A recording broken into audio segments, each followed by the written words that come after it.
And with that, welcome into the League of Extraordinary GMs podcast number 7, along with Joe Dirt. We have the guy that looks like he's from Mario Brothers. I'm Eric. Thanks so much.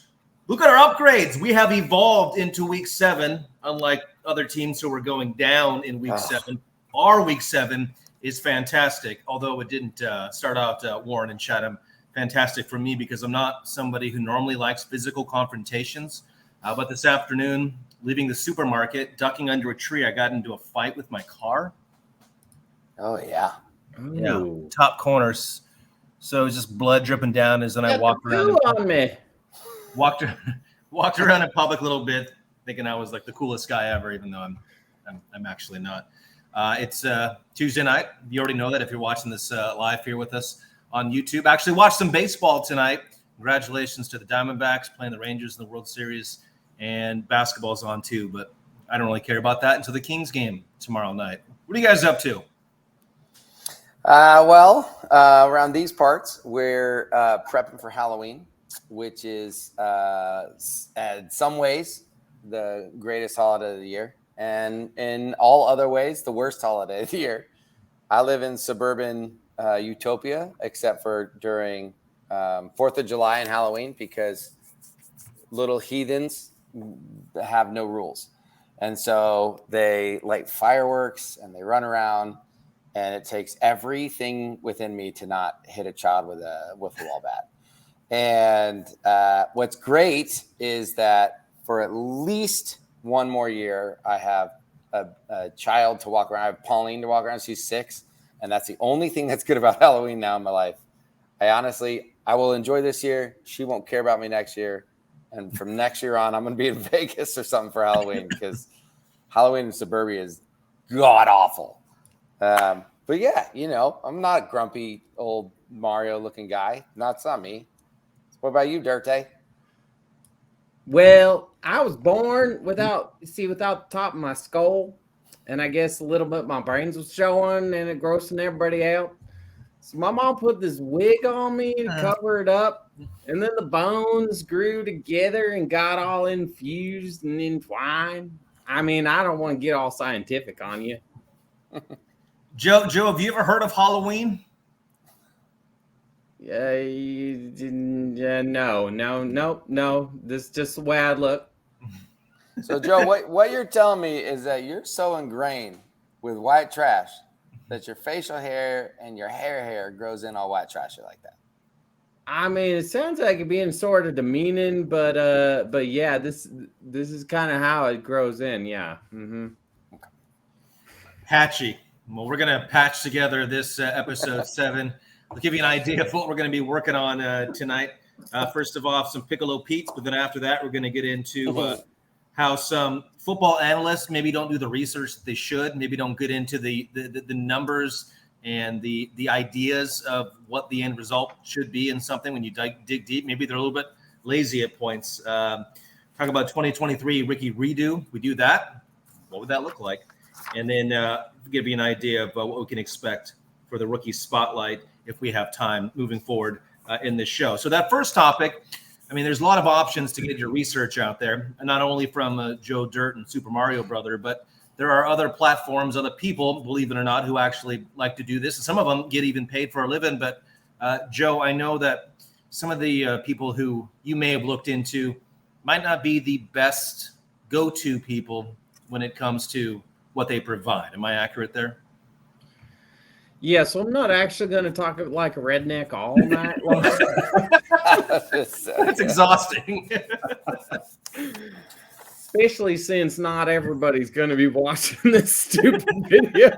I don't have any idea why I'm talking like Joe Dirt. But since I grew this stupid freaking, sorry, excuse for a beard, I thought maybe I'd dress up like Joe Dirt tonight. Oh, man. What's the inspiration behind that, the pubis on your chin? Pubis? I'll show you next week. You're dressing up next week, aren't you? Oh, yeah, nice. Got it. Okay. Yeah. That's exciting. Dude, of Eric, course. you need a costume next week. You can go as Robert Saleh. Maybe go get like a spray tan. Okay. And then drink a bunch of Red Bull. And then in 6 days get jacked. It's no problem. Yeah. No problem at all. Streaming at my defenders after turnover. Yeah. Yep. Probably Yeah.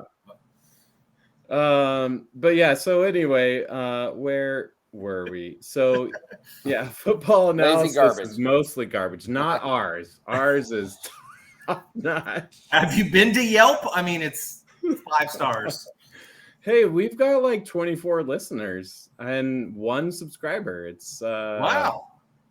I don't know. I mean, at this pace, I don't know we're gonna hit 1 million within the next 6 days. Pretty soon. Advertisements coming soon. All right, we can retire, guys. So anyway, this topic came up, right? Because it came up just from spending more time researching football statistics, analysis, finding good information that's actionable. And, I've hesitantly shared things I learned with Chatham as he texts me and others, and usually try and use it to beat all of you jerks. But since now, honestly, like I was at this birthday party on Sunday, and one of the moms is asking me like, how's your team doing? And honestly, my response to her was like, honestly, I don't care anymore. Like, all I care about right now is just acquiring as much knowledge as possible and being able to disseminate it down into a way to share with our league. And maybe someday we get better at this and we share it with others. But what I'm finding more and more, and I was texting you guys yesterday, like I spent like 8 hours just diving really Nerd. deep. Yeah. I mean, it's a light week for me. Last week of the month, I don't really have much to do. So I was like, all right, I'm just going deep. And I just finding more and more information that is helping me make better decisions than what you hear, even on like the fantasy footballers. And I love those guys, but it's probably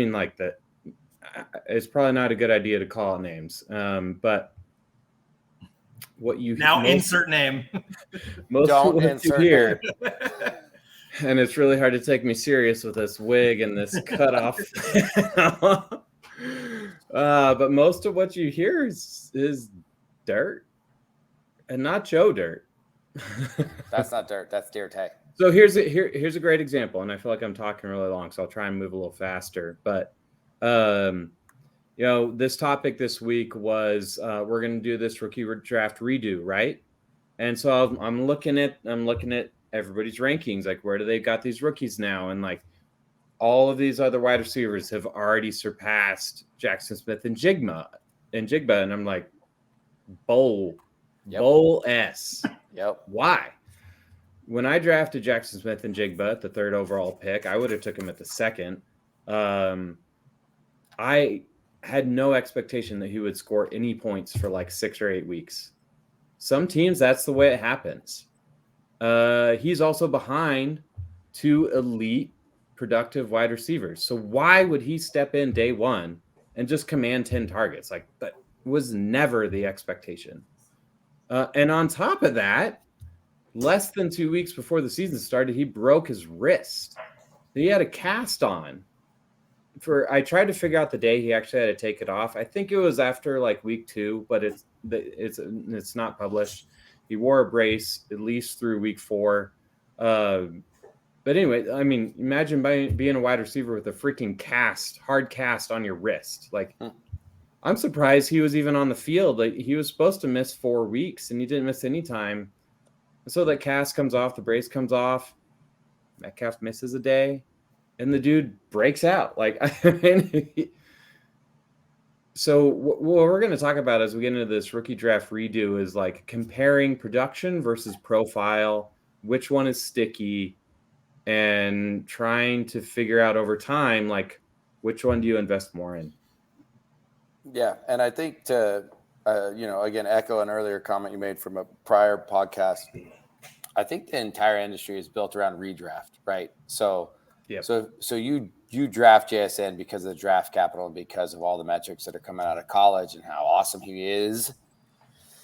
Or you draft Addison, same thing, being like, oh, sweet. So they don't have Thielen there, and he'll be the number 2, and he's going to be incredible. And then, they just have, pedestrian, if not poo-poo, first couple of weeks, which anybody that's like actually in the industry, not us, right? But like in the NFL is like, well, that's expected, man. They're 21 years old, and they don't know yet, or they're hurt, or they haven't, blah, blah, blah. And then anybody who, like in what we do for dynasty, it's really important not to overreact and sell a JSN early or sell a Addison early, because these are long-term assets. I think redraft's much harder, right? Like if you drafted JSN in the 9th round, you're going to trade him away, or you're going to just straight ass drop him. And that makes sense. And that is, again, the saturation of that part of the industry, but that's not what we're doing. And so I think that's why it's easy to see the garbage laziness with these analysts. And not to get on a tangent, but honestly, in redraft, I never would have drafted JSN. Right. Because in redraft, with those last 3 bench spots, I want somebody who's going to break out in weeks 1 through 3. Right. I'll pick up JSN in week 5. Or I might miss. That's fine. In redraft, so what? It's not like he's going to be a wide receiver 10 this year. Like, right. That's fine. But anyway, I digress. All right, so we'll get into the redraft in just a second here between these two. If you're stumbling across this is the first time we've ever gone live on YouTube. If you don't know who we are, my name's Eric. Chatham's on the bottom, and then Joe Dirt is Warren. Warren is the commissioner of our league. These two know an extraordinary amount about fantasy football and the league that we are in, that we basically talk about. I mean, we talk about for the general public, I guess, as well, but it's a bunch of friends, mostly based all throughout the West Coast. And we decided this year that we want to do a podcast. And after doing it a little bit in some more archaic means with the Zoom and just posting it and it not being all that good, Joe Dirt decided that he wanted to take it to the next level. And now we're on StreamYard. So if that's how you're coming across us for the first time, we are learning what we are doing. I will not give any of my input on this, the topics that we discuss, because I don't know hardly anything about fantasy football. I just do this for fun because these are my friends. They're the ones who are going to basically run this show as far as the knowledge and the insight. Is there anything else you guys want to add before we get into this redraft? So that was a great segue. We aren't live, but I thought we were live. So you said we had 24 people watching. Were you just joking? It will get posted to YouTube. I was nervous there. I was like, oh, that. So StreamYard is just a recording studio platform, and you can pick whatever platforms you want to go live on. And so this is the first time I used it, because why test it before you have to start recording? And so when I went to launch onto YouTube, it made me verify, because I made a new YouTube account for the podcast, and so it put us in a 24-hour hold on live streaming. Yeah, you texted that right before. Gotcha.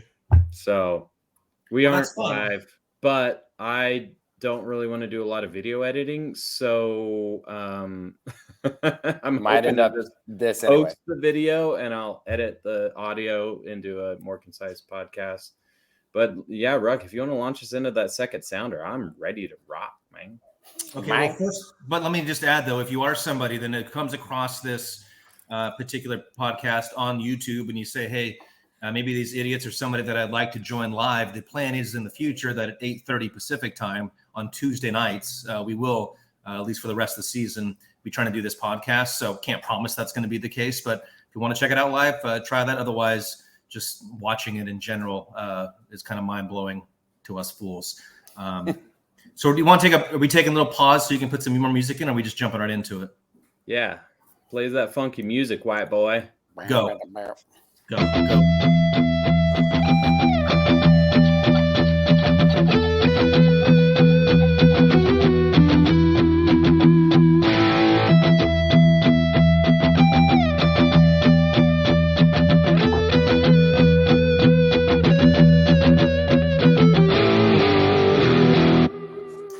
It's the first pick. Rochambeau? I mean, honestly, like, I have Bijan. I'll let you take Bijan. Okay. That All right. did So with the first pick in the 2023 redo draft, Chatham selects Bijan Robinson. That means, Warren, you're on the clock in 5, 3, 2, go. Going over that pick is almost useless. It really is almost useless. I think I saw a dynasty all time, who are the top 3, and it goes JJ, not all time, but like currently who are the people you want on your team, and it goes JJ, Chase, Bijan. The guy is so good at everything except for not articulating that he's sick, and I hope somebody gets fined $1 million for that this weekend. But I mean, he blocks well, which people expected, but not really. He catches the ball insanely well. And if the Falcons could get within the 20s, maybe we would see what he looks like in the red zone. But now that guy is, he's going to be someone for however long. And Warren's stolen from me in our dynasty. Well, yeah, we don't need to dwell too long there. But the one thing I will point out is, so we really value Player Profiler's dynasty rankings because it's not just a list of players in order. They assign lifetime value. And typically, only wide receivers occupy the top tier of lifetime value for their dynasty rankings. But Bijan Robinson is number 2 in their dynasty rankings. So it goes Jamar Chase, Bijan, Justin Jefferson, AJ Brown, Amon-Ra St. Brown, CeeDee Lamb, Chris Olave, and then Christian McCaffrey and Breece Hall. Bijan is sitting at 353 lifetime value. CMC and Breece Hall are like around 200. So he's not quite, but he's like 75% higher than the next highest running back in terms of value. But yeah, we don't want to get hung up too long. I do just want to add one thing, though, just because, I was just telling our viewers that your guys' point of view is more analytics driven, but we also like watching the sport as well. For anybody sitting down who knows even just the basics about football, not even that, you can tell the Bijan Robinson is special. You go, wait, did he just make that Barry Sanders move being much, much, much bigger? No matter what the sport is, you see somebody do something. I've never seen something quite like that. And I think that's what makes him a fun person to watch, regardless of the numbers and the fantasy value. All right, Dierte, you got pick number 2 here, buddy. Yeah, so I think just out of principle, you're gonna go PF. Just out of principle, I'm going Jackson Smith and Jigba. Okay, phew. I thought you were gonna go with what you had on the dock. I was like, come on, man. Yes. No, because I really want to drive home the point of dynasty is different than redraft. Like, yes, fantasy football players, fantasy analysts, the mind stream that everybody regurgitates, just like politics, just like everything. Like, people just grab and regurgitate, and they don't have the ability or they don't care to spend the time to actually stick to their principles, stick to their 7 months of research to identify who was the best wide receiver in this class. And it's not just because he's on my team. It's just because I'm trying to drive the point home. He was absolutely the best wide receiver profile in this class. So absolutely, to me, he's the second best pick in this rookie draft. And I was so glad when Sam took Jahmyr Gibbs. Yeah. Because I almost traded up from the 3 to the 2 just to make sure I got him. But you convinced me. You're like, no, Sam's taking Jahmyr Gibbs. Sam's taking Gibbs. Everybody takes running backs. Everybody takes running backs. But hey, I love the comps you have for JSN. Because people always do comps and it's I don't know, a guy who had a moment, but your JSN comps are what? Cooper Kupp and Keenan Allen. And so I won't take credit for that. So that if you use, and I'm just going to, since we are investors of Player Profiler, when you go to his JSN's page on Player Profiler, they show all of his testing measures all players, and they have all his data analysis, everything he's ever done, and they always go at the top. It says best comparable to Cooper Kupp. Oh no, I think it does say Michael Crabtree. If you click on Michael Crabtree, Oh, got it. to Cooper Kupp, best comparable to Keenan Allen. I mean, that's And those are all time. where he is. You Yeah. know, like unfortunately, Michael Crabtree spent his entire career with garbage quarterbacks and never really got an opportunity to excel. But At the fantasy level, but at the Jeff Hurst NFL is level, he great was and all, incredible. but Well, let me ask you: are they comparing them based off projected numbers or physical attributes? How are they doing it? Yeah, It's all physical attributes. Yeah. It's based upon anything they test on, whether it's 40, 3-cone, blah, blah, blah, all arm those length, things. stuff like that. Yeah. Size, so height, weight, arm span. And then they also do base it upon, because these numbers are locked in as they're coming out of college. So it's not an ongoing thing. So they do also base it upon like college dominator. So what percentage of your team's yards and touchdowns did you occupy? And so like the really, really good ones are like 40%. They dominated 40% of their team's yards and touchdowns, or even just target share. So it's all of those things. Gotcha. Okay. Yep. Because we will be referencing those as we go along. So thanks for asking. Yeah. Your team sucks. Pick number 3. No, does that mean my team sucks? I got to pull that together. So sticking with Warren's point, because the PFF rankings are a little bit more dynamic. Player profiler. Yeah, sorry. And I'm still not buying into what they have, and I'm taking Addison at the 103. I think that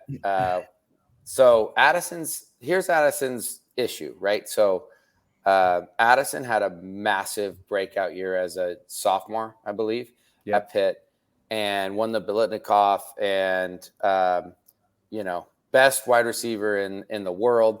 Then enters the transfer portal, goes to SC, has I think 2 good games with Caleb Williams before he gets hurt, and then kind of has like a meh, and then didn't test well. And so his stock plummeted. I don't know where they took him. It was still first round, mid first round, but people, First.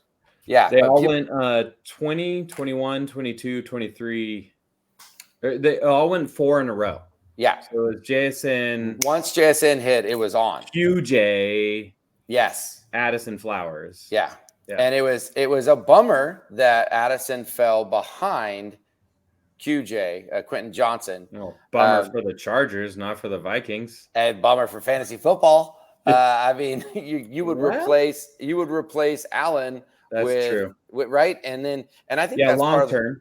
Exactly. Long-term. And that's part of the problem is Addison is currently with a guy that the Niners would trade for today in Hollywood Cousins, who's Mr. Primetime now, apparently. Yeah. 1 out of 10. Whatever it is. I don't know. But like I will say, watching that game yesterday, that second touchdown he had that was clearly intercepted. Yeah. And he ripped the ball out of that dude's hands. I think it was Ward.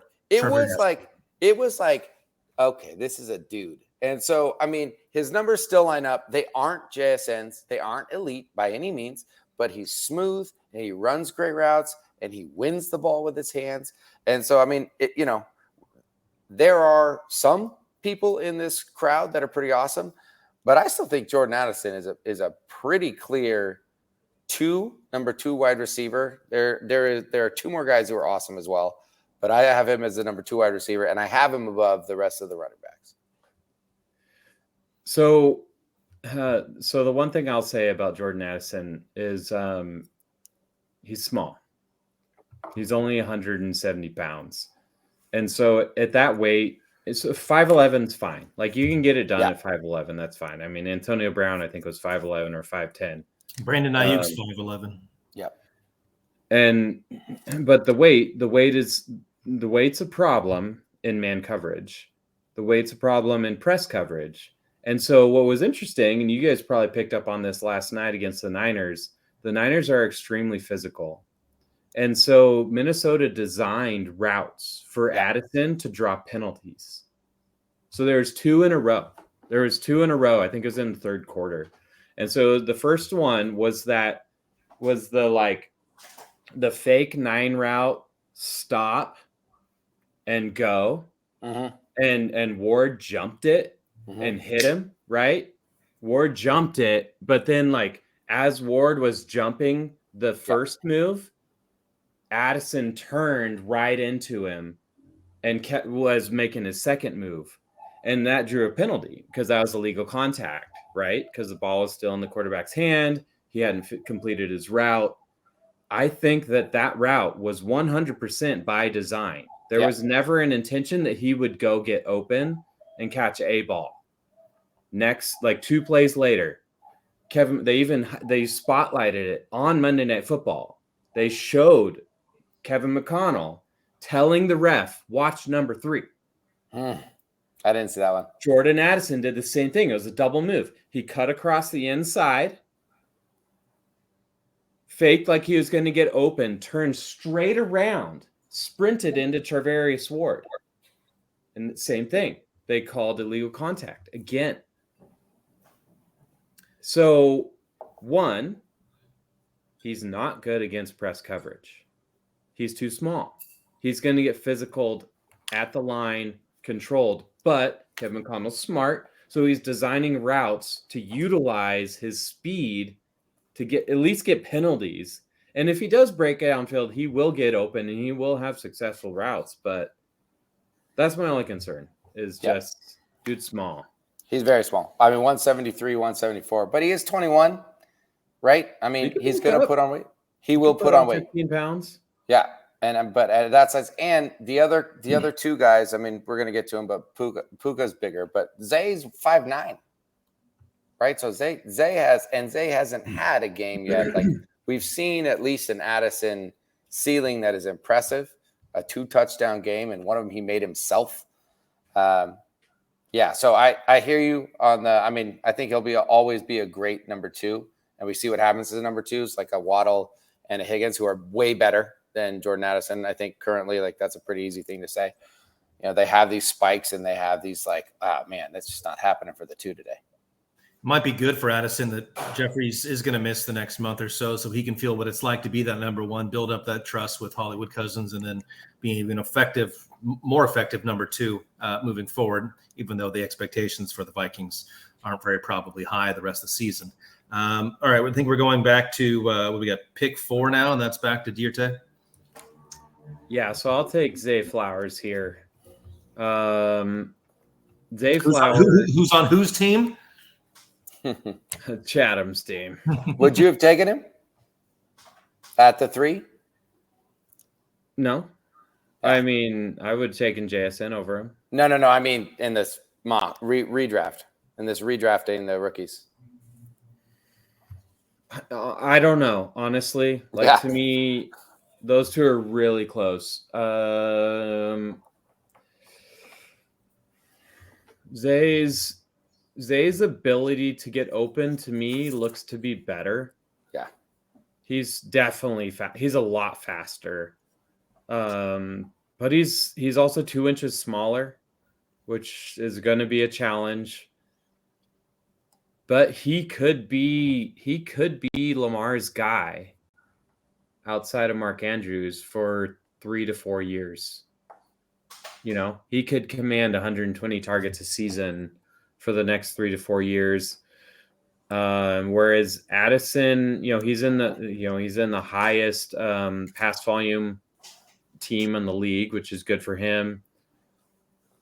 But he's still behind Justin Jefferson. And is Kirk Cousins there next year? Nobody thinks he's going to be, right?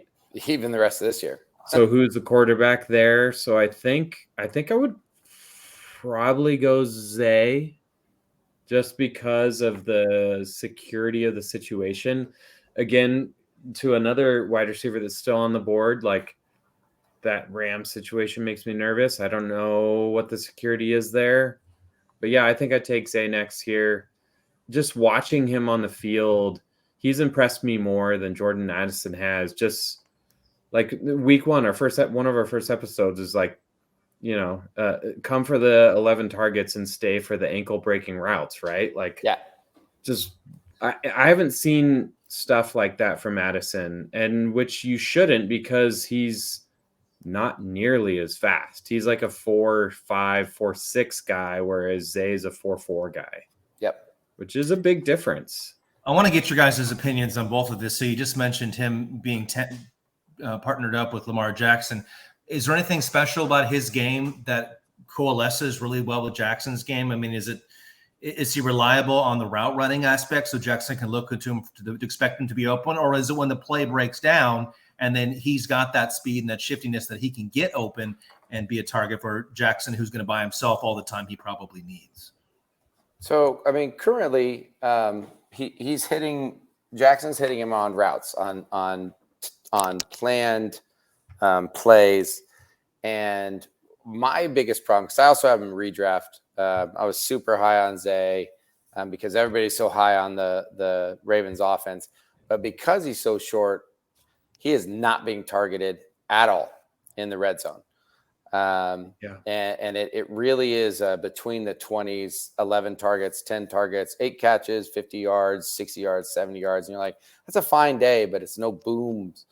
I don't think, and there's a lot of evidence to this that, like, as he gets better with Lamar Jackson, second half of this year, next year, third year, those broken down plays, he will anticipate what Lamar Jackson's doing, and they'll have a relationship.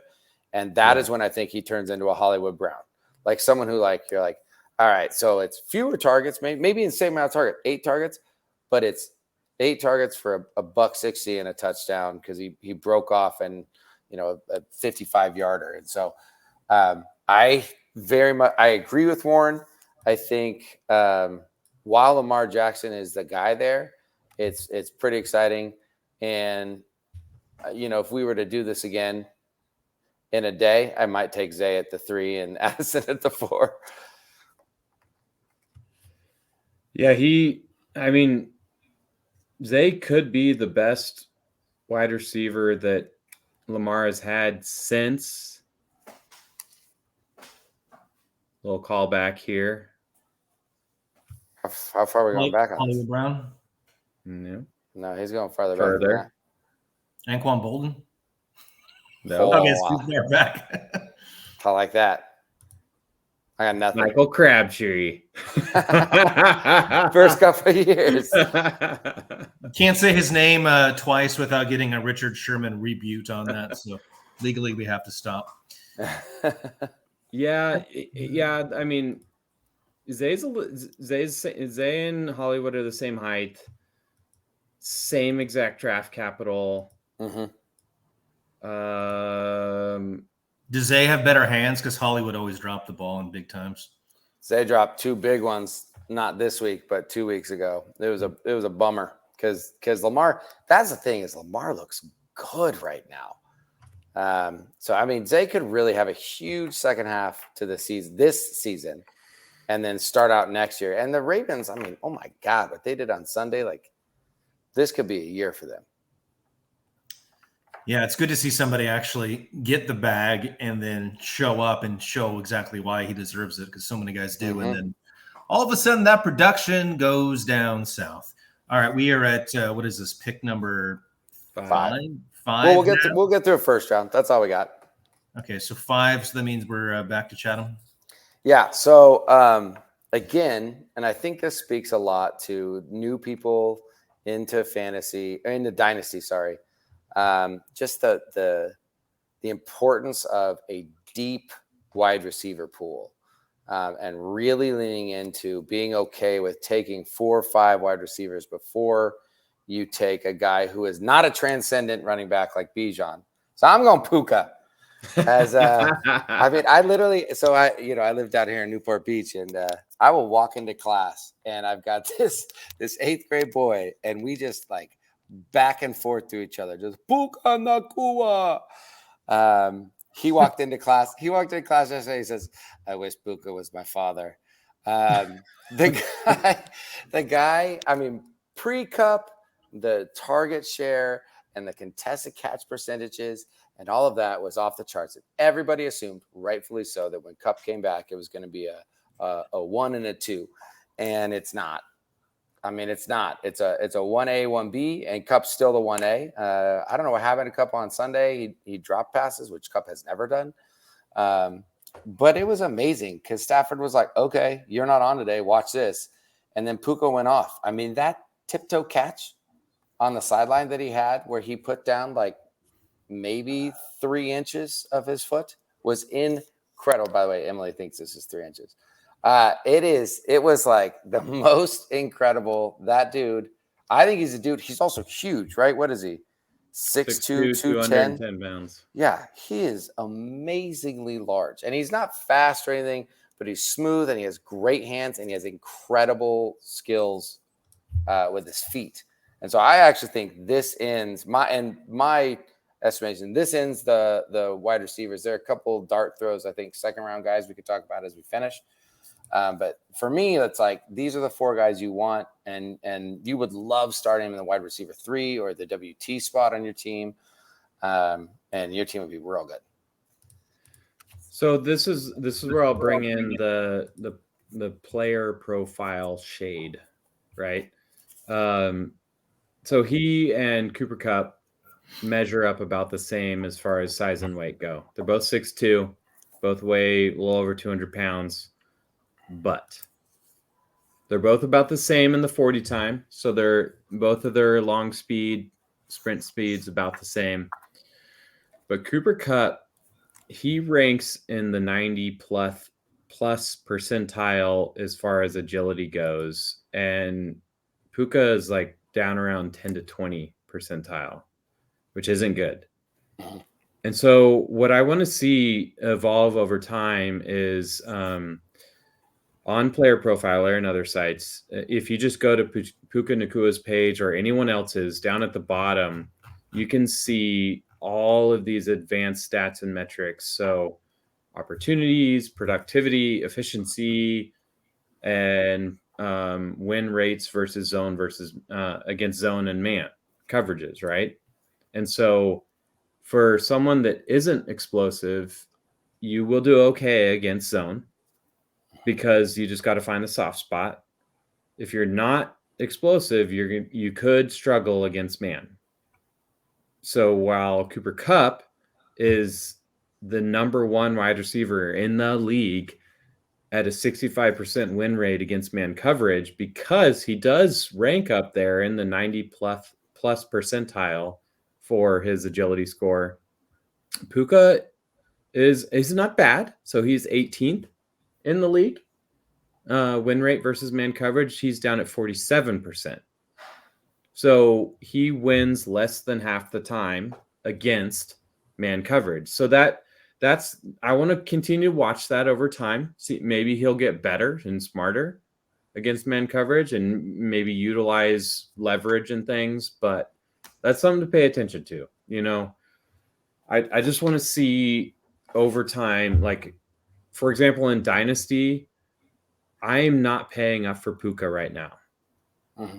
I want to see, like, before I pay first round price plus, I need to see it from him over a longer period.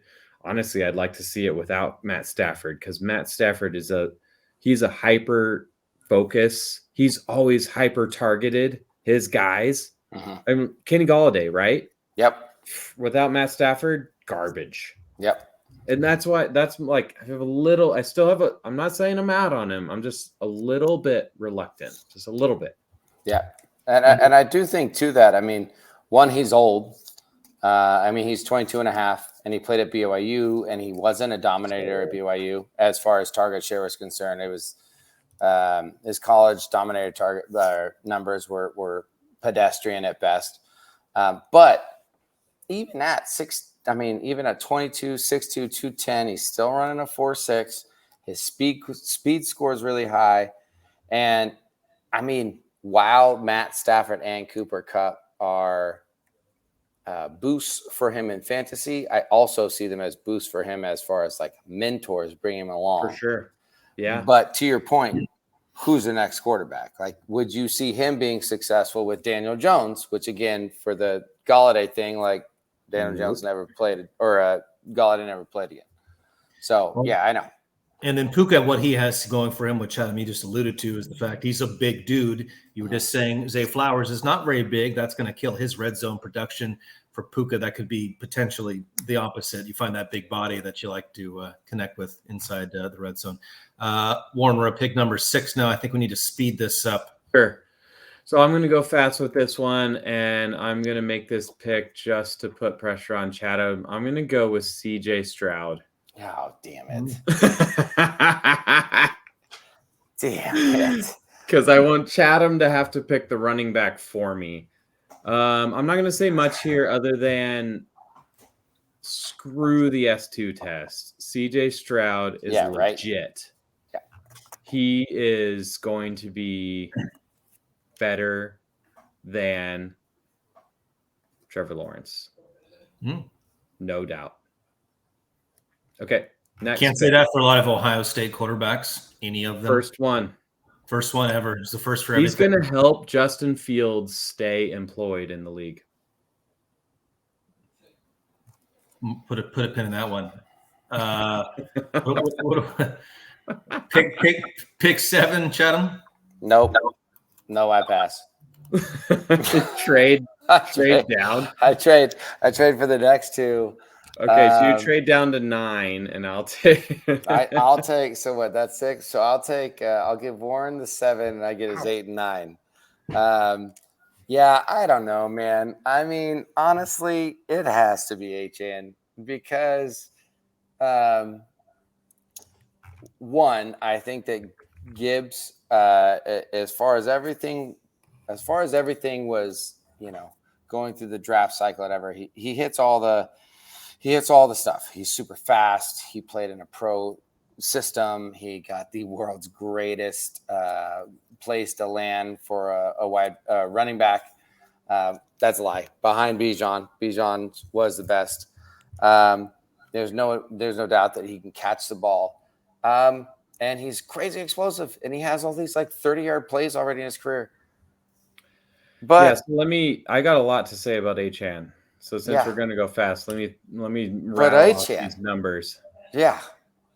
So he's on my team, so I'd be better served to talk him up, right? But I'm not going to do that. I'm actually going to talk him down. And I'll back up just a tiny bit. So I was listening to one of my new favorite podcasters, Ray GQ, who challenged his listeners to trade Achan for Jonathan Taylor.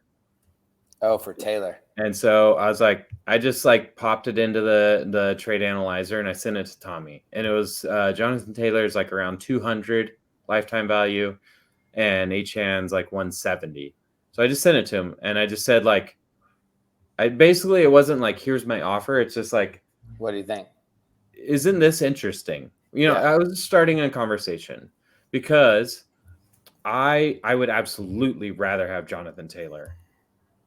This year? I would absolutely rather have a guy that I know for a fact Jonathan Taylor is going to get 65% opportunity share for the next 3 years. Okay, that's what I know that for a fact. Because even talking redraft, I actually think it's still super tight. Jonathan Taylor and Zach Moss somehow both had 51% of snaps. That's more than 100. I understand. That's fine. It's fine. Zach Moss can get 15 carries a game between the 20s. Yeah. Saving. You want that. You don't want Christian McCaffrey. Honestly, I don't think you do. You don't want 100% snap share. It's not sustainable. Christian McCaffrey's going to get hurt this year. Yeah, unless you're Christian. I promise you. Right. Well, don't say that. I'm wearing a Niners hat. That's rude. He already was hurt this year. Yeah. We all love the Niners, but it's irresponsible usage. It is. Entirely. But anyway, so the numbers I wanted to talk about with Achan were let's just look at his fantasy points a game. He's scoring 25.4 fantasy points per game, and he's averaging 11 touches. I know it's very sustainable, Warren. His expected fantasy points so all these numbers are off of Player Profiler. So if you go to his page and you scroll all the way to the bottom, there's like 7 rows of data analysis. So this is what I spent 8 hours doing on yesterday. His expected fantasy points per game is 11.3. Based upon his touches and where he's at on the field, right? And average, blah, blah, blah. He has an 18.4% breakaway run rate. That's almost 20% of the time he's gone for a 60-yard touchdown. Like, that's not repeatable. He's averaging 12 yards a carry. Let me compare that to the next 3 best running backs in the league. Yeah. 18%, 12 yards. Okay. Mm-hmm. Breece Hall. What do you think just guess. What's his breakaway run rate? What's his yards per carry? As opposed to 18%? Yeah. I don't know. I'm going to say no, that's probably too high. 7%. And his, what was H chance? Yards per carry? Is what? What's H chance? 12. 7. Very good. So Breece Hall is 9% breakaway run rate, 6.5 yards a carry. Nick Chubb was 7% breakaway run rate, 6 yards a carry. Raheem Mostert, 8% breakaway run rate, 5.6 yards a carry. Okay. So that's the comp, I think, right? So like when you take your face and what you're getting ready for in a week, and you put that person as a head coach, like Mike McDaniels went 6 to midnight, knowing that he picked this athlete for this role. And I really think that you've got 4 years of this guy, obviously not doing what he's doing this year. But even if it's a drop to Mostert, I mean, it's obviously arguably better than Gibbs, which is why I passed. Right. Yep. So. All right, anyway. so go ahead and draft Gibbs now, Warren. Yep. Yeah, Gibbs is the next pick. What's when a guy is going to command 10 targets a game from a dump off king, lock him in. He will be fine. He's obviously not going to get the volume and goal line touches that Montgomery's getting, but he'll be fine. He's not that small. He's 5'9", 200 pounds. Like, he's only going to get heavier and stronger. He'll be fine. Dude's a stud. Chatham, now you have a little bit of an interesting decision to make. It's not slapping you right in the face with who to pick on this one. Well, I mean, again, we talked about some guys that I think are early second rounders that we're not going to talk about today because we're running out of time. But, and Downs and Dell and Spears, and I really like those guys. Maybe Warren picks those guys at the 110. I'm going to take A-Rich. Obviously the fact that he played in 5 games and got hurt in 3 of them is a problem, and he's done for the season with his shoulder. But that dude's, his numbers priced off the charts, and the fact that like in a game with his quarterback coach in a game, his completion percentage went up. It was unbelievable what he was able to do. He's built for the NFL, and if he can stay healthy, there's literally no better. Honestly, outside of Bijan, he's the number 2 person in this draft who's going to win you your league for the next 10 years if he's healthy. So, plus you have to see him with Taylor at least for a year. You have to. Yeah, agreed. Warren, this is like what pick 10, 11, I don't know. 110, yeah. 10. Yeah, so this is where it gets interesting. There's a lot of players on the board. There's Marvin Mims. There's all the running backs that got drafted in the first round: Roshan, Kendre, Charbonnet, and then there's a bunch of wide receivers that got drafted in the second round between Rashee Rice, Tank Dell, Josh Downs, Bryce Young. Jonathan Mingus, Quentin Johnston. Skipped. We're not talking about him. And I really think we should talk about these guys. Like I spent a lot of time putting together a lot of thoughts on all these other guys all the way down into through round 3. So maybe in the next episode, we'll talk more about these other guys and talk about what their future might be. That'd be great. But Round 2, just a little faster. Yeah. I think right here, looking at the options available to me and hopeful what this player might do over the next 6 to 12 weeks, I think I'm going to take Rashee Rice. Oh, wow. Yeah, I really think I am. So, and I'm not trying to be hot takey here and say that Rashee Rice is going to be Tyreek Hill or anything, but the one thing that the most interesting thought that I came up with about Rashee Rice and trying to combat like the common mind think, right? Because that's where we found an edge. Right. We found an edge when other people are all saying the same thing and they end up being wrong. Mm-hmm. So the one thing that I hear everybody saying about Kansas City, and so for those of you who aren't aware, Rashee Rice was taken by Kansas City in the 2nd round. They traded up to get him at the demand of Patrick Mahomes, who spent the spring with him in a little practice session. They made a connection, and Mahomes said, "Please get me this guy." They traded up. They got him. He's already surpassed Sky Moore. So if this was our last year league, I would have already acquired Rashee Rice from Ross's team via trade before he breaks out. But because this is a new situation, I want Ross to have Rashee Rice, and I want him to experience having a young wide receiver breakout. Take notes. Abuse Ross and trade. Okay, thanks, Mark. Appreciate that. But anyway, so the thing that the common mind think that other lazy analysts are saying about Kansas City is that, oh, they spread the ball around. Yeah. Nobody's going to be the guy. Right. That's very lazy. Is that because that's the way they would rather do business, or because they haven't had a half-ass wide receiver since Tyreek Hill left? Their wide receivers have been garbage. Yep. It's not because that's the way they want to run their freaking offense. God, if Patrick Mahomes had Tyreek Hill on his team, do you think he'd be spreading the ball around? My God, that's so freaking lazy. It makes me want to scream. No, I don't think Rashee Rice is Tyreek Hill. But if he's better than Juju Smith-Schuster and Marquez Valdez-Scantling, is he going to command a 30 to 40% target share? Yeah.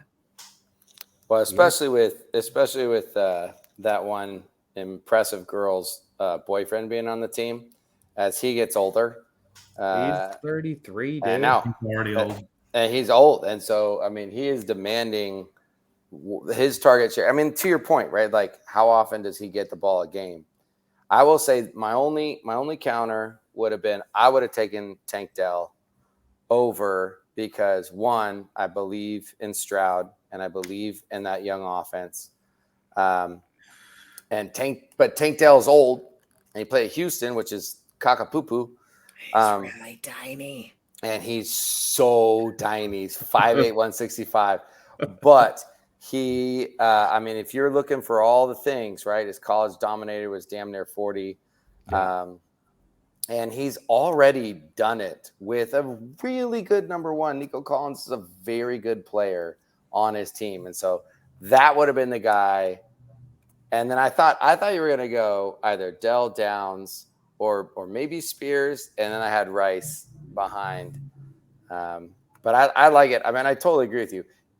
If Rice can prove that he's the guy, he's going to get the targets.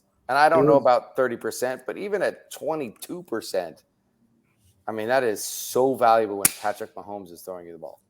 It was Rice or Tank Dell. Yeah. And we'll get more into. He doesn't show up as Tank Dell. His name's Nathaniel. Yeah, I had to do that too. All right, here's what I wanted to say about Tank Dell. Can we get Tank Dell and Lil Jordan Humphrey, who's like 6'4"? Yeah. To switch names. Yes. It's an ironic name. For the numbers, it'll take me too long. Not only is he short, but he's skinny. He's anything but a tank. The one thing I will say about Tank Dell, and we'll repeat this on the next episode. So actually, I'm gonna say two things. First, just like in Kansas City, CJ Stroud demanded that Houston go get Tank Dell. Yeah, exactly. They also traded up in the second round and drafted Tank Dell. I was listening to Ray GQ and Jax Falcone on the Undrafted this summer, and I was just this week. I was trying to find the episode to find the context, but there was some college All-American thing where there's like all the best college players are there. It wasn't the Senior Bowl because like Bryce Young's not senior. Right. It wasn't that. I'll talk about the Senior Bowl in a second, but it was this space where all the best college football players were there. I don't remember what it was, so apologize. But there was this very well-known analyst who basically just said like Bryce Young and Tank Dell. It might have been coming out of high school. I don't know, but it was like those are the two guys. Like those guys are winners. Yeah, and they're not going anywhere. Yeah. Anyway, so that's one. I still have a real soft spot or hard spot, whatever you want to anatomy wise, for Bryce Young. I freaking love that guy. So the other thing I want to say is that since I'm like a hardcore player profiler, follower, listen to everything, especially in the pre-draft process, they strongly believe in the Senior Bowl. And production in the Senior Bowl. Like, who are the standouts? Like Cooper Kupp. Yeah. So Cooper Kupp was one that dominated the Senior Bowl. Tank Dell, Roshan Johnson. Yeah. Yeah, Tank Dell dominated the Senior Bowl. He was so good that the cornerbacks refused to cover him. because they just look bad. It was hurting their draft stock. That's amazing. And nobody would cover him. And so Matt Kelly was going around after day one, like, so I saw you were guarding Tank Dell, and then you passed, and you were like, how come nobody wants to guard Tank Dell? Yeah. And putting the mic and the phone in the faces of these college cornerbacks, they were not happy. Not happy. Matt Kelly. You are listen, podcast guy. I'm losing millions of dollars. Tank Dell was embarrassing everyone. Yeah, you should go watch some of those highlights. I've seen those. It's fun. Awesome. Well, Senior Bowl. Well, you mentioned the reason why Deebo Samuel was drafted by the Niners is because their coaching staff coached the Senior Bowl that year and really fell in love with them. Does that do it for the draft? It's round one. So we went Bijan at the 101. Yep. JSN, Addison, Zay Flowers, Puka, Stroud, Achan, Gibbs, A-Rich, Anthony Richardson, and Rashee Rice. Dude, if I could just have that whole team, I would love that team. I think I'd be happy. So love that team. 10 first-round draft picks, and that's the key to your success, Warren? Is that? Hey, Warren, I have that. It's not good. 6 before we broke up the Talk about a guy being lazy in his analysis. All right, so let's wrap this up. Warren, what could people expect possibly next week coming down on what could potentially be a live edition of our episode 8 podcast? Can I ask first, when are we going to do it next week? Yeah, good question. So we obviously are recording at this time on Halloween. So Can we do Monday? Yeah. In costume? Oh, I like that a lot. I just need a wig, and that's enough brain busting for everybody else. No. Oh, he's so handsome again. You actually got to look more white trash with that off.